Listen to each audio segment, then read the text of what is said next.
The specialist Phil and Blake are back, and today we are recapping episode number 10 of Deal or No Deal Island. We didn't Number get anything. 10. Yeah, we didn't get anything in the preview for next time, which I actually didn't watch, but there was no highlight that said next week is the finale. So we still have 2 weeks left, Blake. We're going to have a final. That's crazy because all you Parvati fans on Twitter are like, Parvati locked in another finals. She's an icon. And you're just like, are you not paying attention? And I'm not trying to be a hater. It's just in my blood. That was hating. But You hated. You hated. We just lost all of our viewers 39 seconds in because Blake took a shot at Parvati.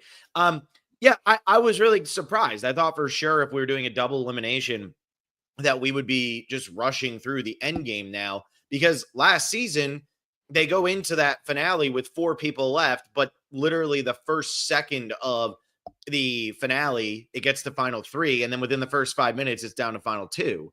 So I'm curious how they're going to play this out next week and how much time we're going to spend with just the Deal or No Deal game that I believe Parvati is going to end up playing. We'll talk about that.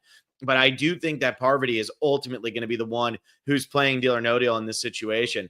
Blake, what is it, 6 a.m. for you? My goodness gracious, that was a crazy yawn. Yeah, I've been horizontal up until this point and getting vertical. They always say yawning is like out. contagious, and if you really like the person, you'll yawn quicker, and if you don't like the person, you won't yawn at all. I haven't yawned. Damn, that's crazy. So that tells you everything you need to know. Here's one thing I want to say about Deal or No Deal as I'm watching this. I have some here's how we could improve this moving forward. Oh, I have some greater appreciation for some other shows that I watch after watching Deal or No Deal Island. Like I think it is a very interesting headspace I'm being put in by, are you ready for an iconic final 5 episode? And like, is that what we got last night? Did it feel iconic? I know we keep throwing around these words. It's the 2nd season of this show. Did Deal or No Deal find its identity by now? And I think all of those are kind of what I want to talk about today, along with like, it doesn't like it's final 5 and I didn't get a viewpoint from at least one person still. And you're like, what are you guys spending time on? If I like, is Letty excited, or does Letty have a plan? I don't know. Letty's feeling is that if Parvati goes in and wins, Letty will be eliminated, and then it'll be CK, Parvati, and David at the end. We know that. So her pitch was trying to get CK to play the game. Right. And you're like, it's just something where it's like when it's votes, that makes more sense. When it's a game of the most crazy luck challenge in the history of our society, how can you like? I think when it's final 11, you're like, we're hoping for the best. When it's final 5, I don't want to hope for the best. I want to have guarantees, you know? Look, let me ask you this, because they break format, and they did this last season too. They break format here at final 5. And they do a double elimination where David wins the challenge and just is able to outright eliminate somebody. What do you think about this format change taking place at Final 5? Do you like the format change, and how do you feel about it happening this late in the game? The fact that it gets rid of Philip whenever Philip was 2nd place, of like, or was he won 1st place, but not.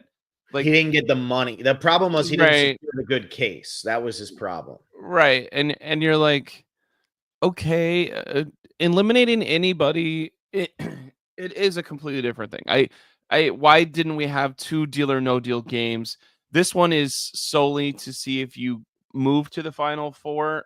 Like, do you move to the finale or not? And instead of eliminating someone from your Deal or No Deal game, it like, oh, it's going to be a double elimination, and you guys are paired up of like, if you win, you win. I don't know. There's so much stuff where I'm like, I'm not in the quote unquote twist room or writer's room of this reality show to be like, what would be the most interesting thing? But I think Philip going, and this is a twist that happens every once in a while. And as a viewer, I'm like, I get why people do this, because I feel like it would be really hard for me to not do this. But like $75,000 is pretty good for being in Panama for 5 weeks, but you're here for 14 million or whatever. but like $75,000 in your hand versus I could go home tomorrow. But like the main thing I want to say is, how does David trick another person? Like, Well, at this point, how are you not like, I'm going to trust in David. I took my money and I'll hope for the best. Is like, you've seen this not work out 4 times. Why what's do you guys happening? keep giving David and Parvati the entire game? What's happening right now is everybody seems to be bonding over the fact that we can't let Parvati win a second time, right? But Philip doesn't know that David has won a game. He doesn't know that. And so when they're all having these conversations, David is playing it perfectly of saying, you're right. We got to get rid of the person who's already won. She's had her chance. And I think he's leaning into that really hard. And that's why he's tricking them. He's the only person who's out there who is acting as if he is somebody that he is not. And it's working for him because he's the only one who can play with the civilians who's not a civilian, that they don't realize isn't a civilian. So he's able to get away with it because Parvati knows who he is. And really, it might end up being Parvati's downfall at the end of this if Parvati doesn't win, that she never told people David was an Australian Survivor player. She doesn't even have to say he was a winner. Just say he was a player. Just say that he played Australian Survivor and put a little bit of a target on his back, because I do think ultimately it's hurting her in the long run. And we'll talk about that a little bit more as we look forward to the next episode. But I think that's why Philip was duped. I think my biggest takeaway, though, and the question I was trying to get Blake to answer, we all know Blake doesn't answer the question as directly. Blake's a politician at heart. He's got a good future ahead. But the question I'm asking is just the format change at Final Five of David having the power to eliminate somebody from the game. Just that format change. He is the sole vote, and he is picking one of 3 people to be kicked out of the game. How do you feel about that? I do not like it. I do not either. And it's not just because Philip went home. Obviously, I'm a big Philip fan. Blake, give me the oh no. Come on, you got to have it. You got to have it, right? Oh no, not Philip. There it is. Good. Okay, there's Blake's authentic reaction. I didn't have to ask for it. But truly, it's not because I just like Philip. Like losing David this way, losing Parvati this way, losing Letty this way, even losing CK this way would have sucked. I feel like it's kind of a cop-out, and it's what we saw last season, because I finally watched the finale a couple weeks ago. And the problem is, when you watch the finale of last season, they have them run this giant maze, and Boston Rob gets eliminated because of that maze. Now, granted, he also peeked over and cheated, but there's no deal or no deal game. There's no strategizing. He literally is just the last one out of that maze, so he's out of the game. And the next person who's eliminated just has the lowest case from that challenge.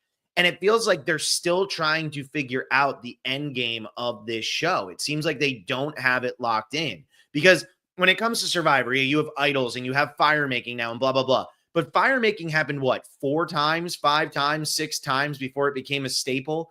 Like the first time we saw fire making was season number 10. So it was a really, really long time ago that this was introduced into the game before it became a staple. Nothing about Deal or No Deal Island says we're just going to eliminate somebody because you won the excursion and now you get to pick. That has never been the case until this moment. And so for me, when I see this happen, I say, did they just miscalculate how many episodes they were going to get? Did they miscalculate how many weeks or how many people were in the game or how many eliminations there needed to be? Because it feels like it's just so out of nowhere. Now, the challenge was set up well for this to be the challenge where they eliminate somebody out of the blue like this, because the challenge did leave people with a choice of, do you want guaranteed money now, or do you want to protect yourself for later? And we'll talk about the challenge, but I just don't think that this is really any better than last season, because why should David, for winning just the Final 5 challenge, get the power to eliminate somebody from the game? Nobody else has had that power the entire time unless they win a game of Deal or No Deal. And it may just be like, oh, we need something different and interesting for this time to like, this is the most twisty season ever, or like, I think whenever you do say we don't like it, there's probably a good 51% the other way who's like, I love that Philip got his upcoming, like he was beat so self-righteous, to see him lose to David was so fulfilling. And you're like, okay, like that's a contingency that watches the show too. But it is something where, did David and Philip have a storyline? that intertwined over the last 5 episodes that culminated in David going, I can't quite take you that way, and I'm so sad about it. That, like, these are some of the easiest decisions ever. Like, I kudos to other editors from other shows, because at least when there's a slam dunk thought process, me as a person watching, I'm like, at least there's a chance. Like, when David's talking about eliminating somebody besides Philip, I'm like, there's no shot. Well, I what? also think it didn't help the way this was set up is that Philip was very much like he has CK, he has Parvati, and he has Philip to choose from.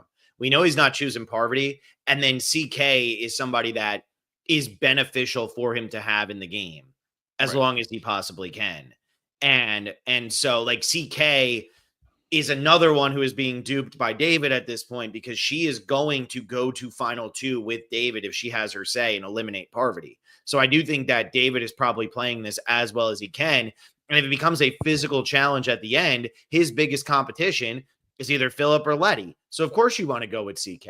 So yeah, I do think that what I don't get is, if right. we know that, I know we have all the information and all the confessionals, but how is Philip in this fireball challenge not going, I should probably hold on, or lie to this person and take the money from them, or if they both take it at the same time, it gets divided by 2 and Letty's in charge, and how does he not go, Letty, who are you going to eliminate from these 3 or from these 2, and then you have the other one play. It's just something where, with $75,000 is a significant amount of money.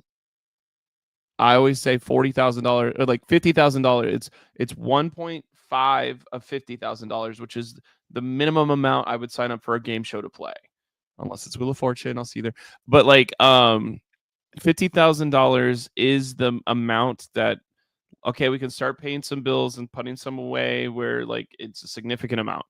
So I get that layer, but what's the point of the last 10 episodes if we can't think of it during the game and have, I don't know. I promise you, I have dropped long before that. I cannot carry a third of Oh my yeah, you're body not weight. making it 45 minutes. I'm not making it 45 minutes. No No, way. what the hell? Yeah, and like I just don't understand how Phillips like, I'm gonna let this decision be made without me, whenever maybe he could have sabotaged. Because I thought that was a very interesting way of, like, Parvati's like, I'm gonna take it, and CK drops at the exact same time to screw her over. And then And CK tries to act like Parvati screwed that up. It's no, Parvati yelled out, I'm I'm taking gonna it. take this. And then CK just let go. That was brutal. And I think that's like, if somebody is going out of their way to screw with Parvati for the first time like that, Philip, time to play the game too. Hey, Letty, I'm going to do the same thing to David because I have less weight than him. And whenever David drops, I'm going to drop 1 second afterwards. Who cares about the $75,000 if he takes it? Letty, you knock out Parvati and we'll make David play. Well, what really ended up screwing Philip here is he lost his grip with the $1.25 million case up. Because if he would have waited and gotten through that cycle through the 1.5 and up to 1.75, David would have had to have chosen between CK and Parvati. And so one of them would have had to have gone and played. Philip made it further in, but then he was just on the wrong end of the cycle. Here's how I look at this. So I'm going to tell you how I would play this. Anytime you can get guaranteed money, you take the guaranteed money. I don't care. I mean, Will and I were doing this, The Trust, A Game of Greed. Always say the full title. Your But when favorite? we were recapping that last season, the Netflix show, which Blake said, you guys should totally cover this. It'll be great for the channel. And then Will and I suffered through every minute of that show, which had some good ideas, but ultimately just was so not fully fleshed out. When you look at what takes place on these shows, Philip could have just gone home easily here as well. He could have gone in there after taking the 2.75 million from David and then gone home at final 3, and all he gets is his is his weekly fee for being on the show, which at this point is what, $25K? What's the SAG minimum? 2,500? I think that's right. I could be wrong, but it's like, so what does he get? They're getting like $1,000 tops a week. Is that what it is? I always thought, I don't know.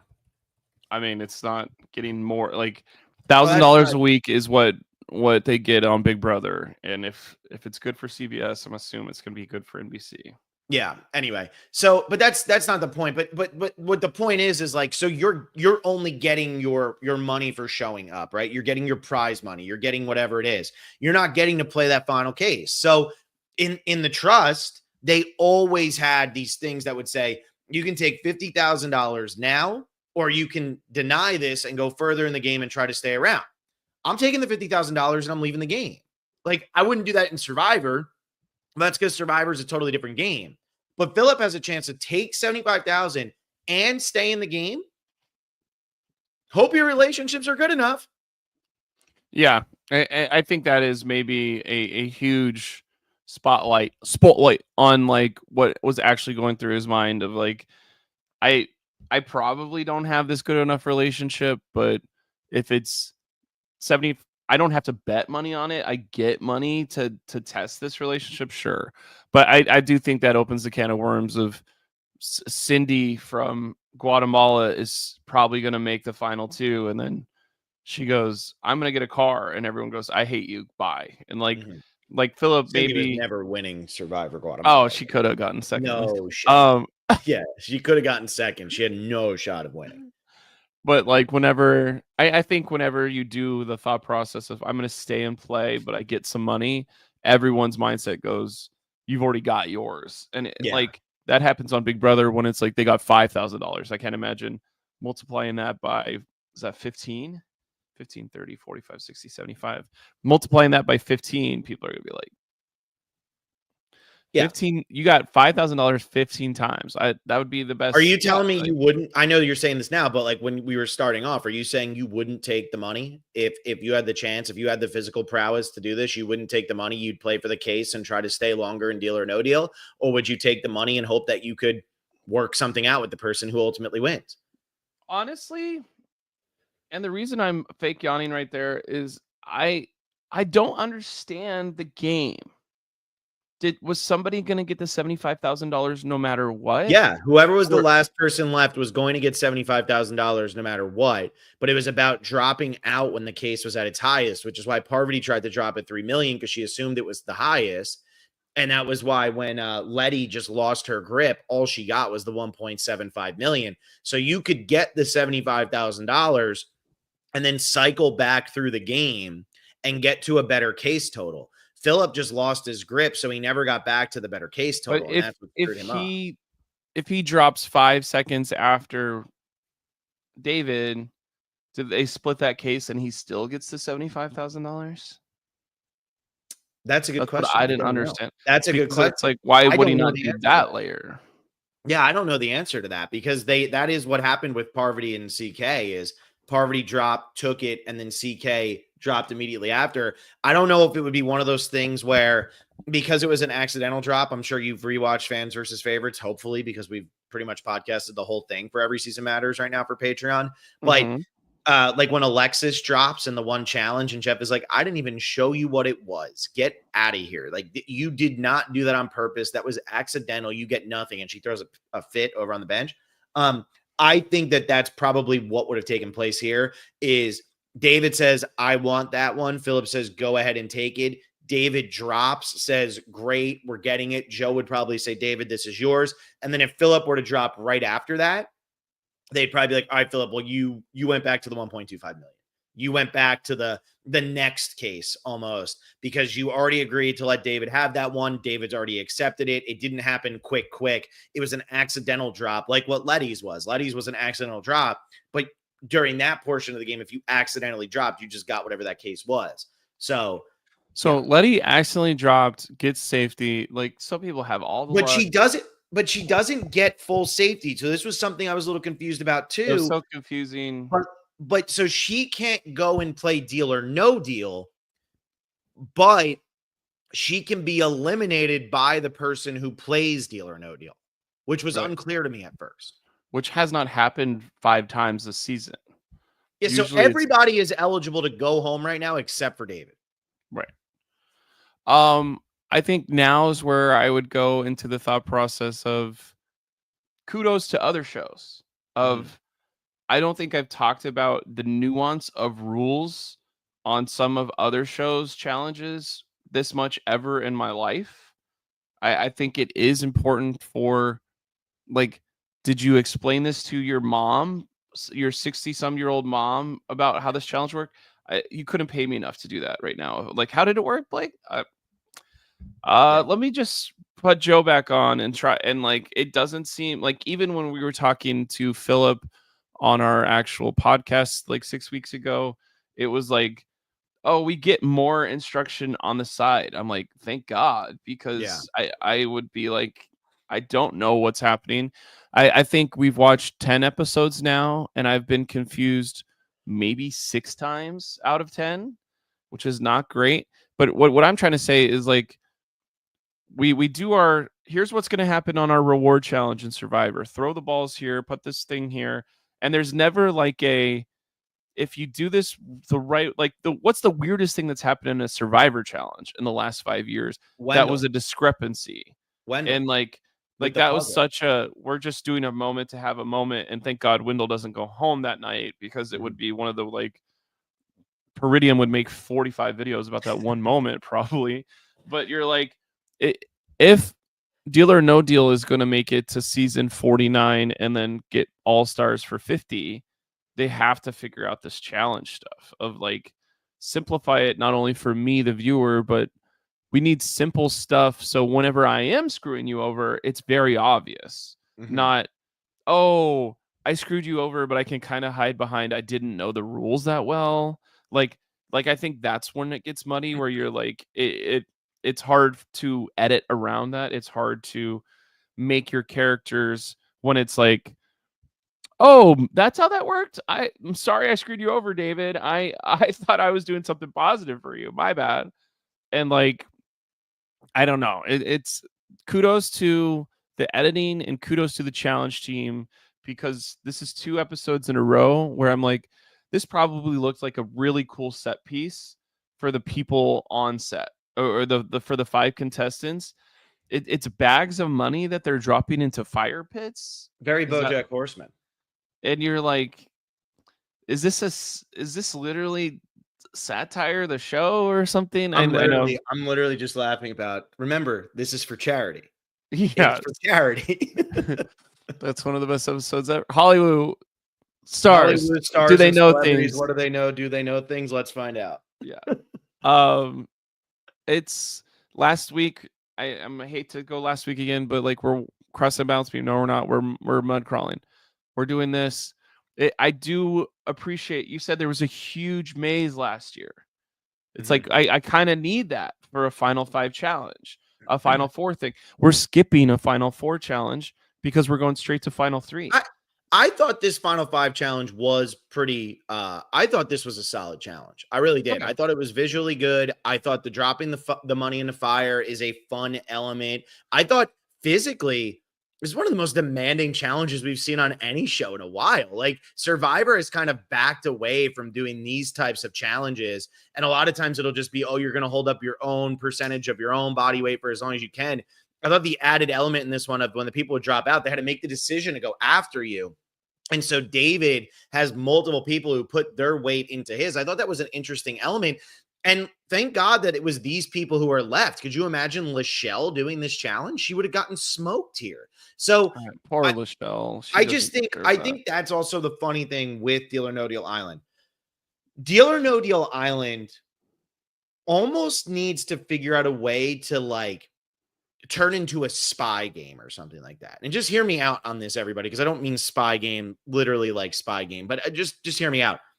Survivor is very, very much about challenges that involve puzzles. It's physical, it's mental, it's teamwork, it's a little bit of everything. And you're out in the jungle, you're out in the water, you're in some sort of element because you're playing Survivor, you're on the island. The traders, everything is so overly dramatized to be in this castle setting in Scotland. The first episode of this last season, they all have to sit on the rafts as they're being dropped off as we're going to get a shield and we're going to survive this, right? Deal or No Deal Island is fascinating to me because the excursions, you can play into a lot with excursion based off of what people's assumptions of excursions are. And so, for example, excursions are you go on a cruise ship and, oh, we're stopping in Jamaica this week. Do you want to do an excursion to Dunn's River Falls? Sure, it costs extra money, but you go and you do this. Blake's already shaking his head because he knows that means climbing something. But so if you're doing an excursion and you're on an island, you can make that fun. It could be, we're going to go snorkeling today and you're looking for cases, or which case is this, or something along those lines. This show has a weird thing going for it right now where the challenges are a little inconsistent. So when I say it needs to become a spy game, I just mean I think it needs to find its theme a little bit better when it comes to the challenges, because I feel like some of these challenges are, I'm pitting you against me. We're going to have this conversation. We're going up in the mats. Trust me on what my number is. And if you're wrong, then, you're the one who's in danger. I'm not. But then we get a massively physical challenge like this that isn't, yes, there is strategy involved. And Parvati says that I could do endurance challenges all day, but this is an endurance challenge with strategy. And she says that, and it is staying a little bit within the realm of what Deal or No Deal Island is. But I do feel like a Deal or No Deal Island challenge should be something that anybody can do. And the cerebral element should be the most important thing. And that's not what took place in this challenge tonight. This felt like they went grand with the challenge, but it was a really physical challenge where if you don't have upper body strength, you literally can't win this challenge. Some people, like I said, like Lachelle, probably is getting one of the first cases because how long can she truly hold out for? And that was the problem that the first season ran into, where they had this gigantic maze that looked epic. If you have Boston Rob, Amy would have lost that had Boston Rob not cheated. The only reason she beat Boston Rob is because he was behind her in terms of time. And then Amy ends up having to do another physical challenge against Jordan at the end of the game, and she loses. So I just think the show needs to find that identity. And I think if it finds that identity, we won't be having conversations about, wait, what's the loophole of this challenge? Does this work? Did we miss something? What's going on here? And instead it'll just be, this is Deal or No Deal Island. Let's keep it kind of simple, but have the players pitted against each other, because that is ultimately when the show is at its best. Tonight, the best moment of that challenge was when David lied to Philip, took the higher case. David stays in, or David drops. Philip thinks that, okay, I'm going to be safe. He gets his $75,000, then gets eliminated anyway. What happened with Letty, CK, and Parv? Parv and CK, that leads to a little bit of drama. But at the end of the day, Letty just fell out of this challenge. Mm-hmm. So there's no excitement there. So I think it needs to be constantly cerebral or something. And they need to figure out a way to do it where it's very visually appealing to audiences at the same time. I think another thing that happened in this was Parvati had the first bad thing that's happened to her in a while of CK gave her weight, I think was the thing, right? It was CK, do you want to give your weight to, or was it Letty that gave her weight? No, the first bad thing that happened to Parvati was CK dropped at the same time as her. No, I meant, Letty but gave her weight to David. Okay, so. And then CK gave her weight to David and Parvati gave hers to Philip. For some reason, I thought somebody gave weight to Parvati and she was like, no, Parvati didn't get any extra weight. No. You even watched the show, bro? I mean, it was at 12:45 last night, and I was like, this is okay. I'm so okay. On demand. Okay. Philip, how did he play in the grand scheme? Here's his track record. I know track records are not something we do in non-reality shows besides RuPaul's Drag Race, but he was safe.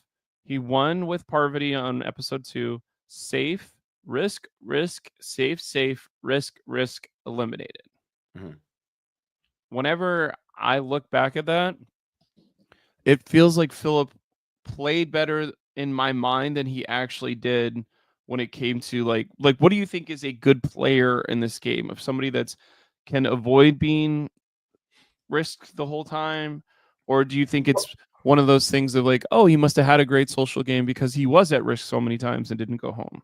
that's the predicament that Parvati is currently running into, right? Of she doesn't want to play the banker, but she will if she has to. And CK's hitting her with, well, I've already played twice, so you should at least play once. Like, why do you get to not play the banker? And I think that's another thing that Deal or No Deal Island needs to figure out. We were comparing it to the challenge last week or 2 weeks ago, whatever it was, but it needs to figure out, can you win the game of Deal or No Deal Island without ever taking a risk? Because Parvati hasn't had to take a risk. Philip took his first risk of the game and ends up getting eliminated by taking that risk. And I'm not saying, I'm sure there were other risks that took place that were smaller, but this was the first time that Philip elected to put himself in danger for his immediate benefit, and he loses because of it. And is Parvati going to be in the same boat where she dropped and just trusted that CK would be on board with it, or that CK wouldn't screw her over? And now Parvati, for the first time in 10 episodes, is in danger of going home, and she's just going to go home. I don't know. And I don't know if the best strategy is just to stay out of harm's way as much as you possibly can. I mean, I have no idea. Because one thought process that popped into my head for all this is like, Parvati has been safe. Parvati has not played against the banker. So if we're getting a phone call from this yacht over and over again, and this banker, she's a smoke show, and she thinks this way about the game. Like, she loves when people go all out. This smoke show banker, that's a girl. She loves when people try harder. And you're like, she loves when people get dangerous. Is all of that just theming, or is that breadcrumbs to, at the final three, if you haven't put money into the case, like, if that's a twist at final three and puts like Parvati at like in harm, or she starts like 65 meters back from her opponents, I'm gonna be like, oh, okay, that makes sense. That was that breadcrumb, and like, ooh, cool. Like, that's something different than Survivor, because Survivor, we always start at the same starting line unless you win a reward challenge somehow. Like, I think that would be a finale twist that I would be a fan of. And I think there is some stuff where it's like, Blake, you're going to complain about anything because it's not exactly what you're used to. Yeah, let me see if I can find the comment from last week. There's a good one. You keep talking, but I'll find the good comment. Oh, it was like, you Parvati haters are just Parvati hater for Parvati reasons. And you're like, Blake is so negative is our top comment. I'm sorry, Blake B so negative with a cryy face. That's our top comment. Blake B so negative. It's Blake M. So I think that's a thing where Blake M so negative. I think, what do I want from a finale now that we're in finale mode? It's a 2-part finale because people are already saying Parvati made finale. Yeah, we're going to watch the finale. Next week is not the finale. If Parvati doesn't make it through next week, Parvati stands need to learn what finale means, because it's not the finale. No. Okay, so next we're going to open up next episode. Literally 6 days from now, it's going to be, David, who are you deciding? How does David not pick CK, right? Like, so you think he's going to pick CK to play and not Parv? I mean, it would be because Parvati said she doesn't want to. So Parvati, do you believe CK that she truly is going to pick Letty to go home? No, not at all. Okay, that's how I feel too. I wonder if David will see through. I think David's gonna just be like, Parvati can indirectly go home, and I can salvage our relationship for whatever Survivor season we're about to play in 2 weeks that we both already have obviously talked about. So I think that's a thing where that is literally, James Barber said this in the first 5 seconds of, did any future Australia season have an impact on this decision? The NBC people don't want to explain that to you, but I do think so. Yeah, like, of course it did. We're the family, but she's the person who I should get rid of. She's the smartest one here, but I think she's really great. And like, if she indirectly goes home because CK wins, and like, you don't get good at Deal or No Deal the more you play it. Like, that's one thing that I think we need to get through our heads. Like, if it was just like, I'm gonna go throwback Endurance, the kids Survivor version of, if you go to the temple more, you're gonna know more. It's like, no, it's rock, paper, scissors every time. Like, we're playing a game of luck that you literally try to go, I'm at 50% when I start. I want to get to 67%. As soon as I get to 67% or higher, I'm going to pull the parachute. I don't care what the money is, because now it's 2/3 chance. Mm-hmm. And when you talk about this game in such basic measures, it's like, why are you watching this?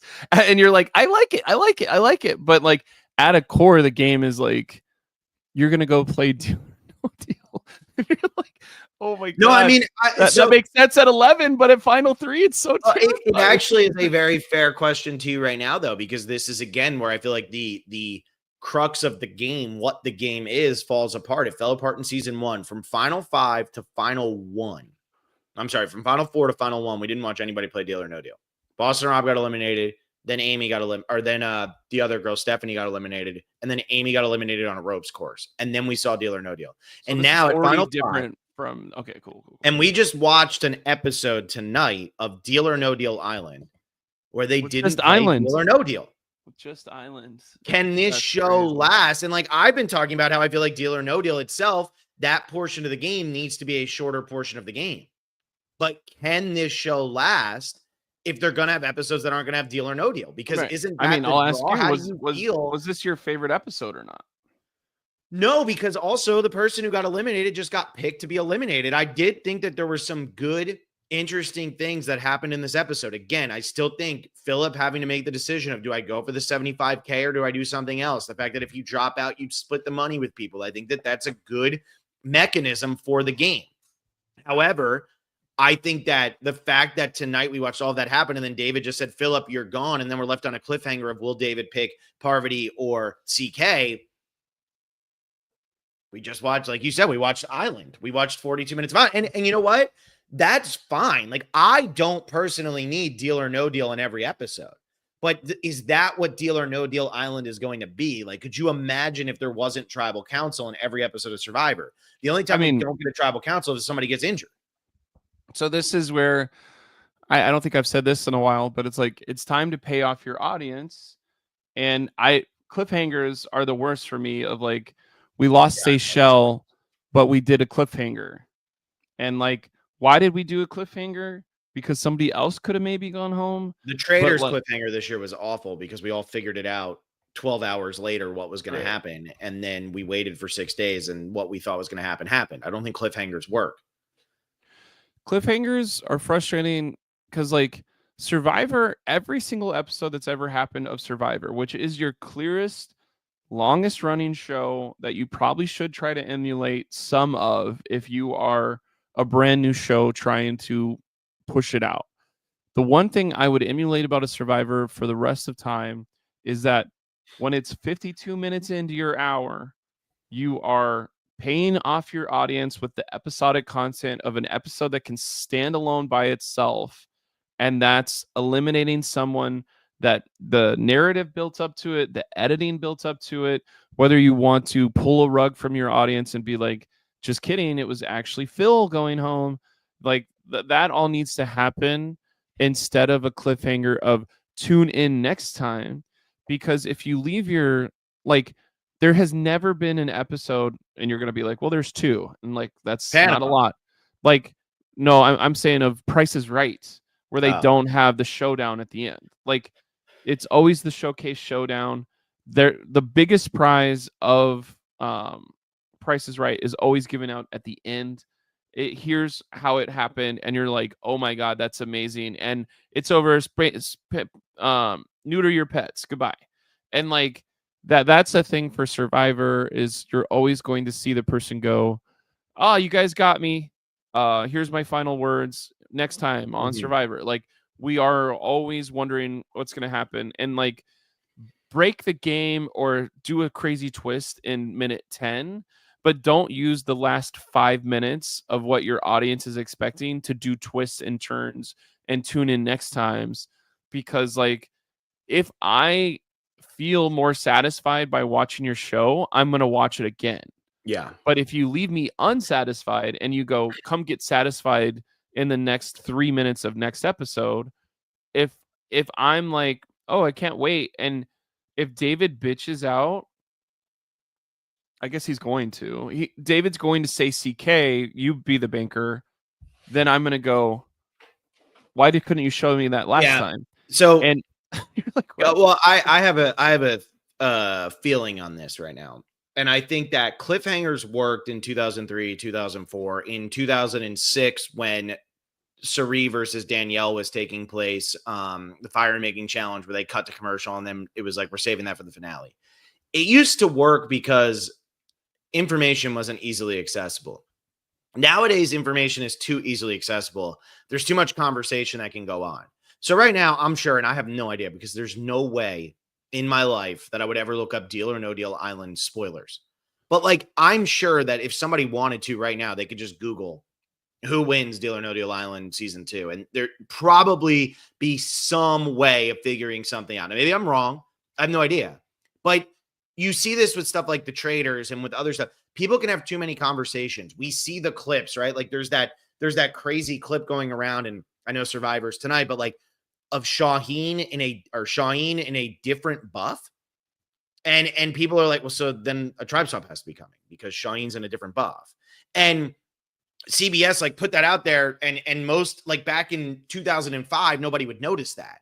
But in 2025, people are noticing these things. People are paying attention to these things.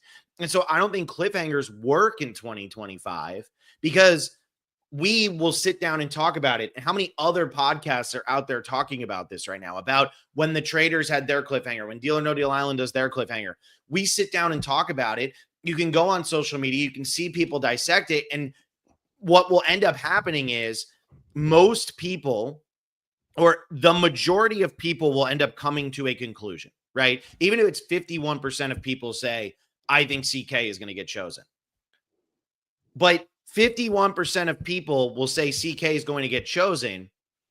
Most of the time that's going to happen. Like what the majority is saying is probably what's going to happen, because we've all watched reality TV so much that it's not hard to figure out. Like, you know, with The Traders, spoilers, if you haven't watched The Traders, I'm just going to spoil it right now. So if you haven't watched The Traders, don't listen. But we all could figure out that the rock draw, that the tiebreaker wasn't going to happen at final 5 or final 6, whatever it was, because they would have done the cliffhanger as the rock draw, not as who is Brittany voting for. That's the biggest difference there. And so when I sit here and I watch Deal or No Deal Island, to me, this feels like Parvati is going to lose at the beginning of next week's episode.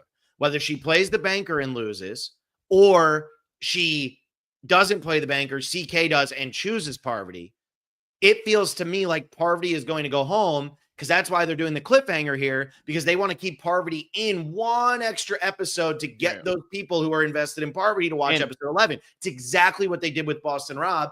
Boston Rob, will he catch up to Amy? And sure enough, he doesn't. He gets eliminated 5 minutes into episode finale, but they got him one more episode, and now everybody tuned in, and that Nielsen rating went up. And to take your part even further, if David had picked Parvati for this, that would have been the cliffhanger. That would have been the cliffhanger. So that's exactly, that would have been the cliffhanger, because they would have said, Parvati, you're going to play Deal or No Deal. Bum, bum, bum, done. Blake and Phil, your local specialist to wherever you are in the country or world, we're local. We can do that, but we've been watching reality TV for 25 years. If you haven't watched reality TV for 25 years, you're probably like more oblivious, or more like, oh, we'll see what happens. Anything can happen. And it's like, you don't think about it till next Tuesday anyway. Yeah. And whenever there's 11 people, I do think anything can happen.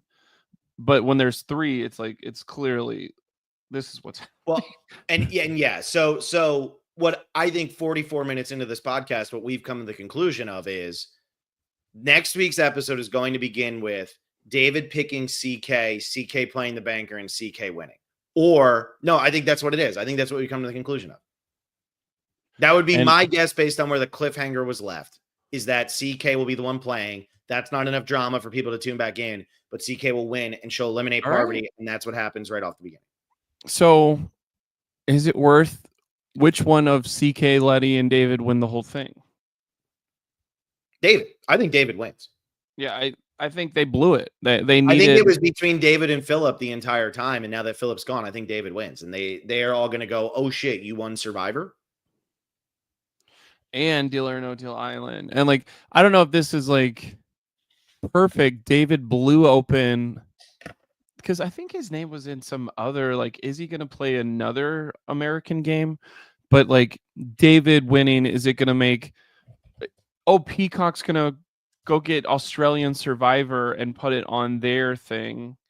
Because it doesn't feel like Peacock gives a crap if you go watch Survivor afterwards. So they might Yeah, as well will get the rights to Australian Survivor, because Australian Survivor and CBS are butted heads because Australian Survivor used to be on Paramount, and this is why I'm pissed about it. Is like, I was 16 episodes into a season of Australian Survivor, and everyone was like, "Ooh, go watch Australian Survivor on Paramount. It's like as good, if not better, than American Survivor." And like literally 2 days later, they dropped every single season from Paramount Plus, and it was like, for why? And yeah, I think it was just, did somebody at CBS go, well, we can't let people talk shit about our brand, like, we're gonna yeah, get rid of this. And you're like, who has the rights to this? Why did this just disappear out of nowhere? I was so mad. And like, it was like the first time I'm calling like support and being like, oh, what's going to happen with this? And they were like, oh, we'll maybe get it up. And to this day, it has not been. Australian Survivor is not on Paramount Plus. And you're like, if it's part of the brand, why is it hard for me to watch Australian Survivor yeah. instead of like, let's do the money to get these into where people want to watch it? Yeah. Well, I think CBS is just more protective of US Survivor, and like US Survivor is a better product. Like I'm watching Brains vs. Brawn 2 and Brains vs. Brawn 1 now, and like for all the people who, oh, US Survivor has too many advantages, blah, blah, blah. It's advantage getting, man. It's crazy. There's so many nonsensical advantages and things that you're just like, wow, they are really taking it out of the player's hands. But it's funny what people will be forgiving of to be hipsters, right? Like, I don't know what the new age hipster name is, but it was like back in 2010 through 2015 when I was in high school going into college. It was, wow, I really like this band because you've probably never heard of them. And that's what it feels like now. It's like, I really like Australian Survivor because you don't watch it.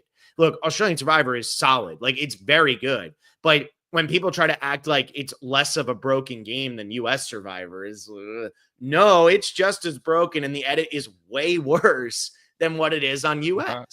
I mean, the one episode that the one season that I watched, they were like, you're actually going to vote out 2 people this time.